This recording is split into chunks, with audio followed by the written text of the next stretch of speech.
I was watching It Welcome to Derry, and I realized it was low-key better than Stranger Things Season 5. But anyways, who would come out on top? Pennywise or Vecna? Now look, this fight will work out like this. There will be 3 rounds. They will both be in their primes, but lack knowledge of each other. So imagine if Derry and the Upside Down collided. That's basically what I mean. The second round is both of them fighting at their weakest points. And the third and final round, both in their primes, and they studied each other for about a month, or whatever you want to put it. But they know a lot about each other. Before we get into who'd win, we're gonna have to go through all their stats, like strength, speed, durability. Stick to the end to find out who'd win, because you will be surprised. But without further ado, the first person we talking about is...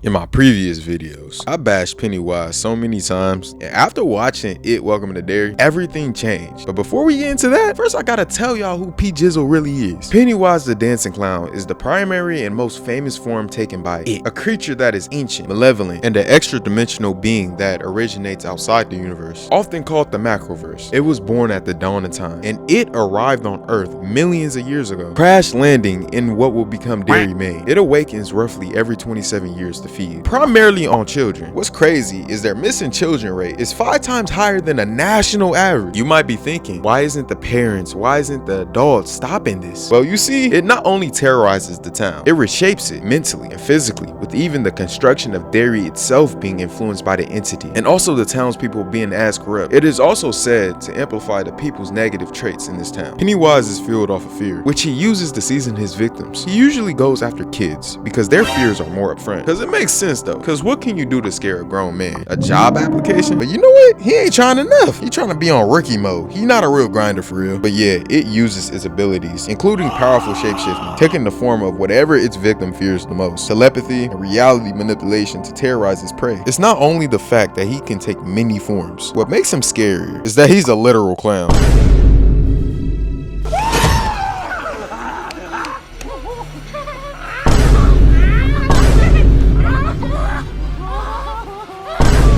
I'm not real enough for you. Oh shit. It wasn't real enough for Georgie. Hello, Vicky.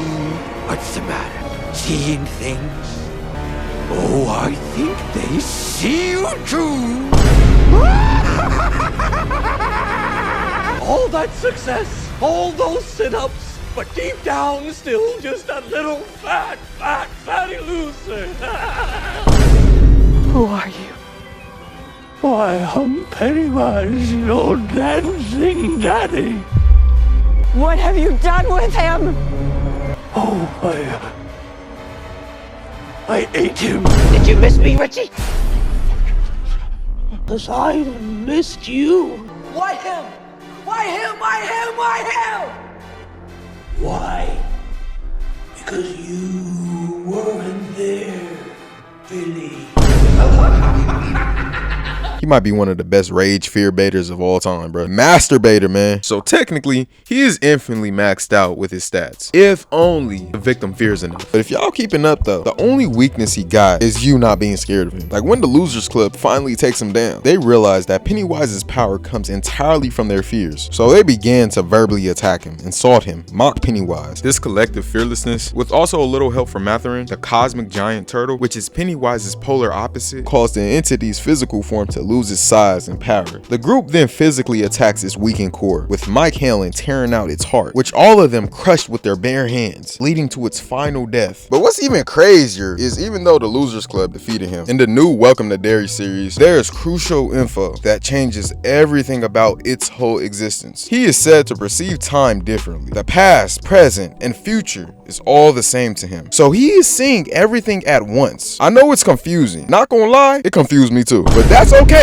Our brains were not meant for that. Low key, just think about it like this. Imagine you waking up from bed and you can't tell if it were 2 a.m. or 2 p.m. This means this show ain't even a prequel at all. They are actually sequels, and his plan is to go down the line to try to murk the Losers Club's bloodline. The first 2 attempts failed in Welcome to Derry when he tried to take Will, Mike's dad, and Margie, Richie's mama. But we still got 2 more seasons, so the 1935 cycle and the 1908 cycle. The last season of this show might end with him pulling out his first dub against one of the Losers' bloodline and managing to escape the L he took against the Losers. So yeah, in the long term, he's unbeatable because he can counter anything. If you pack him up, he literally can go through the timeline to your ancestors and murk. But we gotta make it a fair fight. So we're not gonna include that in the tussle because shit, that's long term and we in the short term, you heard me? Yeah. And also he can't use deadlights. That's cheating. Because not gonna lie, this fight would have been over before he even started. But to defeat it, if you're not in a group, then you have to have a strong sense of belief like Batman for you to defeat him. Even though Pennywise is an eldritch being born at the dawn of time, you cannot sleep on Vecna. And I'ma show you.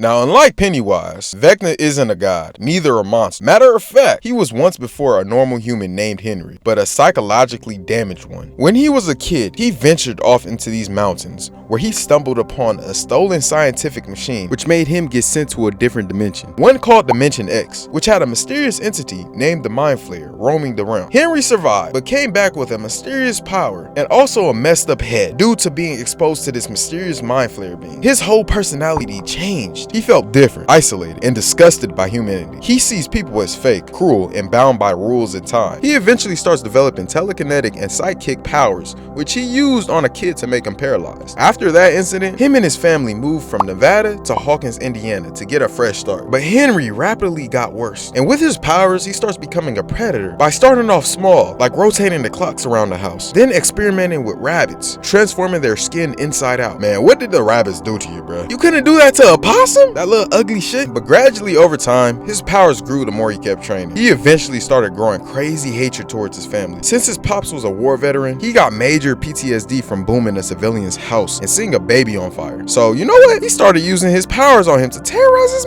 mind. He even started torturing his little sister's mind. Not gonna lie, that's valid. But his pops thought the house was haunted. But the mom was the only one that had a brain. She knew Henry was doing something. She just couldn't prove it. But it was all too late. Cause Henry, YC having ass, went ahead and murked his whole family and framed the dad before they could even do anything. He was gonna kill the dad too, only if the radio ain't start playing his favorite song and him getting out that dream trance. I love Namir too. We gonna get into that a little bit later, but Henry passed out and was picked up by a guy named Dr. Brenner and sent to Hawkins' laboratory, where he endured experiments and had one tattooed on him. He then began using Henry's blood to experiment with other kids in the laboratory, making a line of psychic kids. But since Henry was a bigger crash out than Lil Jeff, the only way to control him was to put a chip in his neck, which made him become a normal human and also made him a regular staff to the kids. But you know Henry wasn't finna let that slide. He was orchestrating a plan behind the scenes. He eventually met a girl named 11. He told her not to suppress them ignorant emotions. Let those thoughts of sadness, fear, anger lash out. Become one with the crash out, you know? And he over time started manipulating her. He even said that the other kids were plotting to murder her. And for him and her to escape, she had to remove the chip from his neck. And yeah, he lied. This chip actually limited his powers. And when she took it off, he ain't waste no time sending everyone in that facility to meet their maker. When 11 finally caught up to him, she seen the destruction and stopped him, not by using hate or anger, but using love as the source of her powers. Her psychic abilities was so strong that it sent Henry into a different dimension where he got struck by lightning, multiple times being disfigured. With him being stuck here, he began to connect with the dimensions plane and become one with the creatures inhabiting there, becoming a hive mind. He was no longer Henry, the human that terrorized motherfuckers and hated humanity. He was now Vecna, a monster who terrorized motherfuckers and hated humanity, and also had an army of Satan's hellspawns. And now he is back stronger than ever. Like I said before, he can warp your sense of reality and cause you to go mad. He can easily fling you off to the side. He most definitely is immune to bullets. He gets hurt from fire time to time, and it can potentially murk him, but you gonna have to sneak him though, cause if you come with that weakish, he definitely sending your shit back to a different realm. And also he gets stronger every time he kills someone with extreme trauma or guilt. The things that make him weak is things like friendship, love. That's why the dad got out that little trance shit. And also there is something that he's hiding in his memories, cause when he was chasing Maxie in his mind, she went into the desert area and he wouldn't even touch that part. Maxie is right there. He was like, oh no, fuck that. He could not muster up the strength. So yeah, that desert brings extreme trauma, probably because him going back there would eventually make him realize that he ain't even in control. It's all the Mind Flayer's doing. He feels like he was the one that made the Mind Flayer, so his whole world would flip upside down. But yeah, this fight would be legendary, both at their prime, but they just met each other. The first first winner is, of course, Pennywise. I know Vecna is terrifying. He preys on trauma, crazy psychic powers, manipulates reality, etc. But here's the thing. Pennywise is more than what Vecna can comprehend. Vecna feeds on fear. Pennywise is the incarnation of fear itself. It's levels to this ish, you feel me? So Vecna might believe he can take the clown down, but it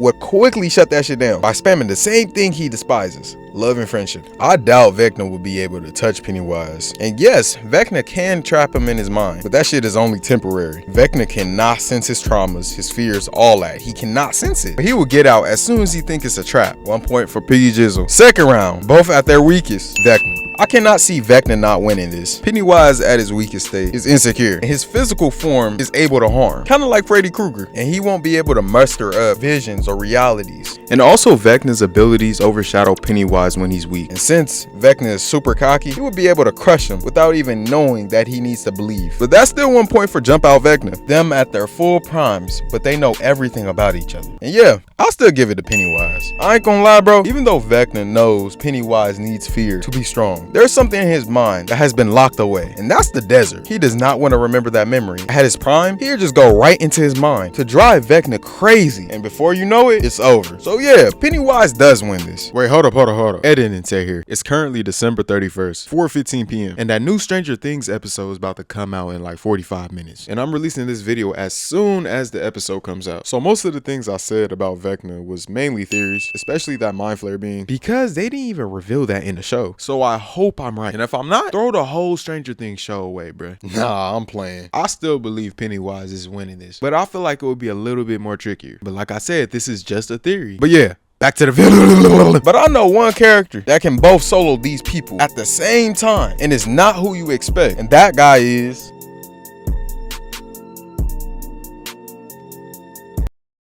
Now, hold up. Let me cook now. First off, you're not gonna be able to scare Batman because he deal with Scarecrow. So all he gotta do is just look at you, and Pennywise is gone. He's done. He does not have any type of fear. With Vecna, man, he dealt with Darkseid. So that's a win too. So yeah, moral of the point of this video is Batman's the GOAT. He can solo every one of these horror movie characters, Marvel included, everything. Hell no! So yeah, man, catch y'all later though.